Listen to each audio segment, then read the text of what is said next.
Yun, good day mga boss, no? Ngayong araw nga pala, nandito tayo ngayon sa Kamuning, sa The Team A Kamuning Store. Yan, kita nyo naman, nag-aya si Boss Queen. Bibili daw siya ng bagong helmet. Ayan, kung makikita nyo, ang dami nilang mga tinda dyan. May mga para clothing. Ayan, tamang pili si Boss. Yan, tingin tayo. Meron din silang Predcom t-shirt. So, ayan na nga. Ikot-ikot yung tingin ko dyan. Sana all may pambili. Boss Queen lang malakas. Ayan, meron silang iba't ibang klase ng full face and half face helmet. Sobrang solid mga boss. Pasyalan nyo yung shop nila. Kung makikita nyo, ang dami nilang mga previous. Ayun yung location nila, oh.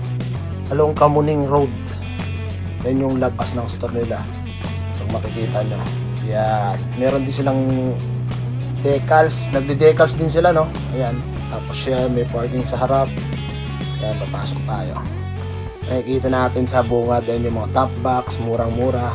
And then yan nga pala, meron din pala silang mga sticker na nakadikit na pansin ni boss. Kaya yun, hindi na natin pinatagal. Tinawag natin si Boss Queen yan.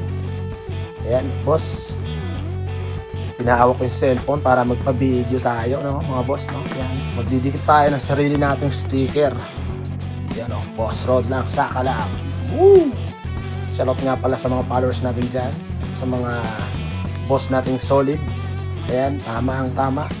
Nagdikit na rin ako ng sarili kong sticker para may palatandaan si boss. Solid. Yan. Shoutout nga pala sa Team A Kamuning. Sobrang solid. Worth it. At sobrang dami nilang previous budget meal. Kung gusto nyo ng mga budget meal, no, mga top box, helmet, ang dami pa nilang pa-previous. Pasalan nyo lang yung store nila dito sa may along Kamuning Road, harap ng school ng college.